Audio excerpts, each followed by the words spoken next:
Vamos continuar tirando aplicações de Apocalipse 21, agora dos versículos 17 a 27, continuando a falar sobre essa cidade inigualável.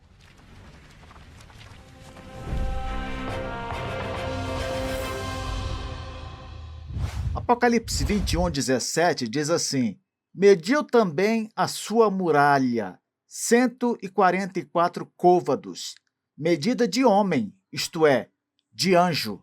Quem mediu a muralha? O anjo, como já lemos.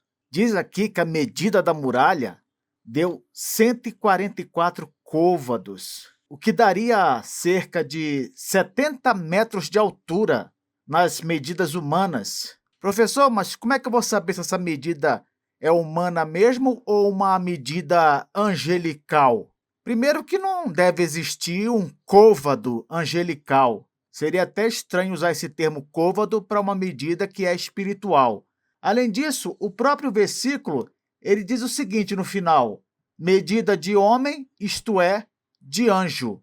Querendo nos ensinar com isso que essa medida de anjo aqui, nesse caso, equivale à medida feita por homens. Dizendo de outra forma, a medida se refere mesmo a 144 côvados, que, como eu falei, equivalem a cerca de 70 metros de altura. É como se a muralha da cidade ela tivesse a mesma altura de um prédio de mais ou menos 22 a 24 andares. Já aprendemos em nosso estudo que essa medição, aqui em Apocalipse, tem a ver com proteção. Deus mandava medir aquilo que ele pretendia proteger. Como a cidade simboliza também o povo de Deus, em outras palavras, Deus está nos revelando que, além de a própria cidade contar com uma proteção eterna por parte de Deus, é um lugar completamente seguro. Além disso, nós mesmos, individualmente ou coletivamente, como igreja, estaremos para sempre protegidos pelo Senhor. Apocalipse 21, 18 a 21 diz assim: O material do muro era jaspe e a cidade era de ouro puro. Os fundamentos do muro da cidade estavam adornados de toda sorte de pedras preciosas. As 12 portas eram 12 pérolas. Cada porta era feita de uma só pérola. Lembra quando eu falei no comentário que o nosso sofrimento ele não é um desperdício, não é um capricho de Deus para a nossa vida? Pois bem, assim como a pérola que é transformada a partir de um processo natural, criado por Deus em uma joia linda, bela, nós também passamos por um processo neste mundo. As dificuldades que Deus manda sobre a nossa vida, as provações, os testes de fidelidade, tudo isso é representado nessa porta feita de uma pérola. É reconfortante pensar que um dia nós seremos crentes perfeitos, completamente santos, puros, e isso independe do pecado que ainda existe em nossa vida. Sabe por quê? Porque o próprio Senhor Jesus é responsável por nos apresentar ao Pai de forma imaculada. Ele vai fazer isso e é por causa disso que podemos ficar tranquilos. Ainda que sejamos fracos, ainda que não tenhamos condição, muitas vezes, de vencer as batalhas, Cristo nos dará a vitória. Ah, meu irmão, minha irmã, estaremos cercados de riqueza verdadeira. E não estou me referindo às pedras preciosas ou às ruas de ouro que veremos na Nova Jerusalém. Não.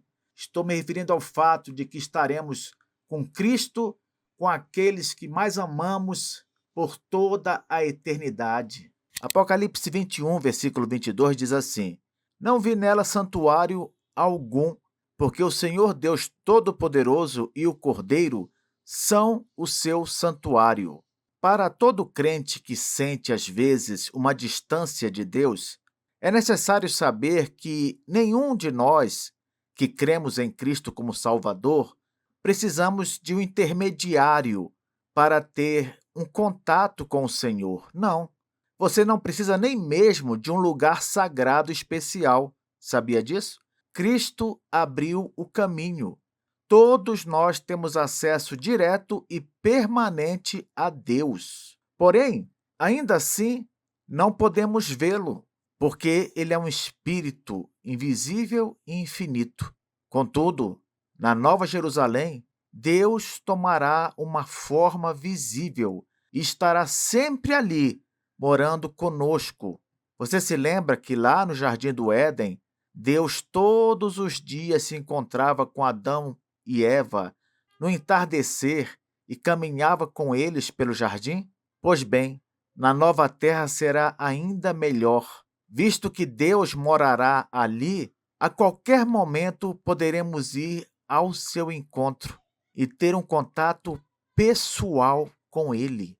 Professor, é até difícil imaginar a inexistência de templos. Tudo bem, mas não deveria. Por quê? Porque a igreja, na verdade, não é um edifício sagrado. A igreja é uma comunidade de pessoas. Eu não acabei de falar que você pode adorar a Deus em qualquer lugar, não precisa de um lugar sagrado especial? Hoje mesmo, entre os cristãos, o pastor não pode ser considerado um sacerdote como aqueles que havia lá no Antigo Testamento. Porque o pastor, ele não é um intermediário entre Deus e os homens. Ele pode ser um facilitador desse acesso direto. O fato é que cada crente individualmente pode se aproximar de Deus por intermédio de Cristo. Aí alguém, numa leitura mais apressada e tomado pelo radicalismo, pode até pensar assim: pastores são desnecessários mesmo. Pessoas que pensam dessa maneira ignoram que há dons de liderança na igreja e também dons de ensino dados por Deus para edificação do seu povo. Como eu falei, pastores não são intermediários entre Deus e os homens, mas com certeza são pessoas colocadas na nossa vida para nos ajudar a conhecer melhor a Deus, para nos instruir no caminho dele. E assim que deve ser. Mas, professor, então por que precisamos de prédios de igrejas hoje? Porque precisamos de um lugar para nos reunir. É bem verdade que Cristo estaria ao nosso lado em uma reunião debaixo de uma árvore, isso é um fato. Mas como podemos ser uma instituição organizada sem um local fixo, adequado, para nos reunirmos semanalmente e até mais de uma vez por semana? Então, no atual estado das coisas, templos se fazem necessários. Versículos 23 e 24 dizem assim: A cidade não precisa de sol nem de lua para que nela brilhem, porque a glória de Deus a ilumina, e o Cordeiro é a sua lâmpada. As nações andarão à sua luz, e os reis da terra trarão para ela a sua glória. Você é crente e tem medo da morte? Não se preocupe com ela, pois um crente em Cristo não viverá em escuridão eterna. A luz de Cristo é permanente, é suficiente. Você nunca, meu irmão, minha irmã, estará em trevas. Sabe por quê? Porque a luz do Cordeiro é eterna e inesgotável. Hoje, a igreja deve ser uma luz para as nações. Deve iluminar este mundo de trevas com a pregação do Evangelho. Você está vivendo de forma que atrai outros para Cristo? Essa é a nossa missão hoje. Amanhã, porém, quando estivermos na nova terra, é Deus quem vai brilhar sobre nós, sobre Nova Jerusalém. O único lugar onde não haverá escuridão, não haverá noite. Algo inédito na criação de Deus. O interessante é que esse versículo 24 diz assim: As nações andarão à sua luz, e os reis da terra trarão para ele a sua glória. Parece óbvio aqui, pelo texto de Apocalipse, que haverá nações existindo fora da Nova Jerusalém. Então teremos a Nova Jerusalém, que é essa cidade gigantesca, onde Deus morará, e com certeza milhões de crentes, e ao mesmo tempo teremos nações. Teremos reis governando sobre essas nações. E sabe o que esses reis farão? Eles trarão para Deus, lá na Nova Jerusalém, a glória dessas nações. Aquilo que elas produzirem em termos de arte, música, literatura, tecnologia, tudo será trazido a Deus como uma forma de consagração. A impressão que a gente tem é que os cultos semanais serão realizados lá, na Nova Jerusalém. Aqui temos uma imagem da cidade com os reis chegando, trazendo os produtos das nações: minérios, pedras preciosas, quadros, pinturas, todo tipo de coisa. Professor, e o que for produto dessas nações que ofender a Deus e a sua palavra? Meu amigo, meu irmão, minha irmã, esse tipo de coisa só existe agora, no atual estado das coisas, neste mundo caído. Nas nações futuras, após a consumação, na nova terra, não haverá traço desse tipo de coisa, não. Por exemplo, você acha que na nova terra teremos carnaval? Pois é, poderemos ter festas, com certeza, mas nada que lembre o pecado deste mundo. Versículos 25 e 26. As suas portas nunca se fecharão durante o dia, e noite ali não haverá. Trarão para ela a glória e a honra das nações. Quando o texto diz as suas portas nunca se fecharão durante o dia, não quer dizer que vão se fechar à noite, porque logo a seguir o próprio versículo declara: noite ali não haverá. Em outras palavras, o versículo está dizendo: as portas não vão se fechar nunca. O acesso será permanente e garantido para todos os que estão escritos no livro da vida. A igreja hoje, ela também deveria ser assim, como Nova Jerusalém será. Ela deveria ter sempre suas portas abertas, não apenas fisicamente, mas espiritualmente. Será que estamos criando uma comunidade que acolhe de forma genuína a todos? Ou temos sido uma igreja voltada para a classe média, para a classe rica, coisas assim? Quando o texto diz que as nações trazem sua glória de forma contínua, isso significa que na nova terra continuaremos a servir a Deus com todo o nosso ser e com todo o nosso coração. Continuaremos produzindo tudo visando primeiramente a glória de Deus, como tentamos fazer hoje. Deus sempre será Deus e nós sempre seremos seus servos. Quando o versículo diz que todas as culturas serão bem-vindas, não pense você que aquelas culturas que hoje têm influência de idolatria, ocultismo, esoterismo e coisas assim, que elas também serão bem-vindas. Não serão. O ponto é que elas nem mesmo estarão lá.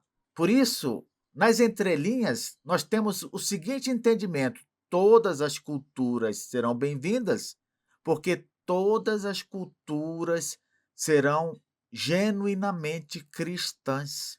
Todos os povos serão compostos de cristãos, crentes em Jesus. Não haverá ali um não crente sequer. Por isso é que precisamos pregar o evangelho hoje com urgência, para que o maior número de eleitos seja chamado e assim se complete o número dos filhos de Deus. Olha o que diz o versículo 27. Nela não entrará coisa alguma impura, nem o que pratica abominação ou mentira, mas somente os que estão inscritos no livro da vida do Cordeiro. Professor, será que meu nome está neste livro? Se você crê em Cristo, está. Muitos ficam perdendo tempo se perguntando, pensando no assunto de predestinação: será que Deus me escolheu? Como é que eu vou saber se Deus me escolheu? É mais importante você responder a seguinte pergunta: você escolheu Cristo como Salvador? Se sim, então Deus te escolheu. Com respeito àqueles ignorantes que pensam assim: Ora, se Deus escolheu, minha fé não importa. Quero dizer a estes que a fé é o meio que o próprio Deus escolheu para trazer a si os eleitos. Em outras palavras, é por meio da fé que tomamos posse da salvação em Jesus Cristo. Mas não é uma fé qualquer, simplesmente eu sei que Jesus existe, eu sei que Jesus morreu na cruz. Não, é uma fé comprometida. É aquela fé que se expressa assim: eu sei que Jesus é o Filho de Deus, enviado por Ele para me salvar. Eu sei, eu creio que Jesus morreu na cruz por mim. Crer apenas na informação não salva ninguém. Por isso que Tiago diz que até os demônios creem e tremem.